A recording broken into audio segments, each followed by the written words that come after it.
After a major earthquake like the ones that hit Turkey and Syria earlier this year, one question often looms.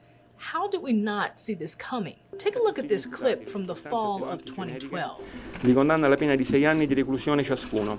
This judge from L'Aquila, Italy, is seen here sentencing 6 scientists and a government official to several years in prison. Their crime? Not properly warning the citizens of L'Aquila of a devastating earthquake that would go on to kill hundreds. This was after the team assessed smaller tremors in the area, and one official said a bigger quake was improbable. The scientists were charged with manslaughter. Although some argue the conviction was mostly for poor communication, others felt the judge misunderstood the role of scientists. After the original indictments, nearly 4,000 scientists from around the world signed a letter of protest to the president of Italy. The letter argued the team was charged for failing to do the scientifically impossible: predict earthquakes. 7 years later, all convictions were eventually appealed and overturned, but the underlying debate remains. Is there still really no reliable way to predict earthquakes, and no better way to warn citizens ahead of time? Let's look at why earthquakes are so hard to predict in the first place. The tectonic plates underneath the Earth's surface are always moving. But because of the immense weight on the plates, there's a huge amount of friction along the boundaries. This gets the plates stuck against one another. But the plates are also always moving, so pressure builds while the friction keeps them stuck. Eventually, the pressure overcomes the friction and the plates snap out of place and move suddenly. This sends out a ripple effect through the layers of rock above. In other words, an earthquake. While we can detect these ripples once they're sent out, we can't predict the initial moment when the friction holding the plates together gives way. I wrote a book basically saying we can't predict earthquakes. One of my colleagues took me to task and said, we can predict earthquakes in the way that matters. We know where they're expected, likely to happen on average. Susan Huff is a seismologist and lead scientist with the United States Geological Survey. She also led the USGS team installing earthquake monitoring equipment and reporting methods in Haiti after the catastrophic 2010 earthquake there. People do look at the statistics of earthquake triggering by looking at all the earthquakes that have happened in a given region, over time. You can say, we just had a 5 in this area.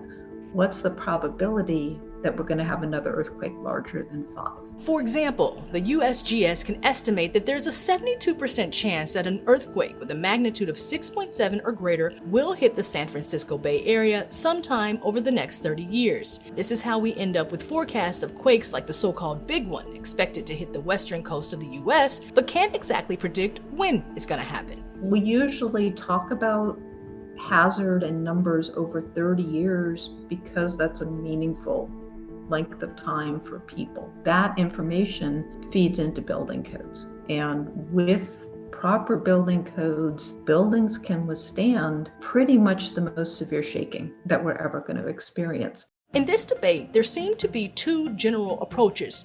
There's one camp that believes predicting earthquakes is basically a scientific pipe dream and distracts from the more attainable goal, which is improving our engineering systems and alert systems. But another believes that with proper research and experience, we'll eventually be able to detect a quake much earlier, giving evacuations a crucial head start. And there may be new methods of prediction we just haven't fully considered yet. For example, some early research has found a correlation between electrical disturbances and ionization in the atmosphere and an incoming earthquake. But there's still some doubt over whether the phenomena are truly related. Back down on Earth, some scientists are even looking to more ancient methods of sensing earthquakes.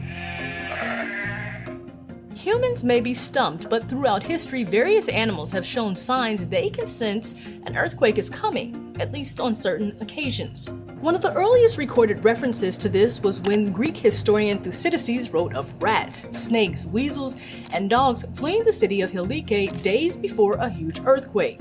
1805, animals reportedly panicked before a major quake in Naples, and a century later, horses allegedly fled before the San Francisco quake. And then, in 1975, Chinese authorities evacuated a city partially because of the sudden change in behavior from snakes and other animals, saving lives before a major quake struck. To be clear, it's far too soon to say whether there's really a link here. There are just as many earthquakes without unusual animal behavior beforehand. But some researchers at Max Planck Institute for Animal Behavior did try to put this to the test. In a recent study on farm animals in Italy over several years, researchers found they could detect unusual behavior patterns as early as 20 hours before an earthquake. Closer the animals were to the epicenter, the earlier their behavior changed. Still, many experts would note it's far more effective to focus on preparation than chasing the dreams of earlier predictions. Because where the science stands now, it's still impossible to guess when exactly an earthquake is going to strike. People want earthquakes to be predicted because it's terrifying when they happen out of the blue. Whether or not they're predicted and whether or not you get 30 seconds of warning, life safety demands building safety. Your building has to withstand the shaking. And 10 seconds of warning isn't going to help you if your building collapses. Forget short-term prediction, figure out how buildings need to be built to withstand the earthquakes that we know are going to happen eventually. For now, let's shift away from what cities and towns can be doing to prepare for earthquakes and focus on what you can do at home. If you live in a region prone to quakes, you're probably familiar with earthquake drills from school. But from other areas around the U.S., small quakes are becoming common, and more Americans may need to get familiar with what to do in case of an earthquake. National correspondent Elizabeth Ruiz explains. If you ever feel shaking from what could be an earthquake, FEMA says you're supposed to drop down and take cover, protecting your neck and holding on to whatever you're hiding under.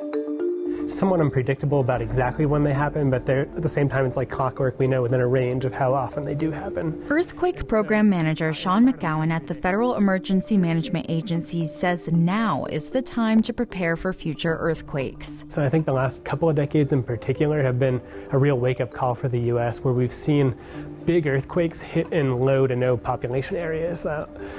Utah got hit by a moderate earthquake just outside Salt Lake City. We've had Idaho get hit, California, Puerto Rico.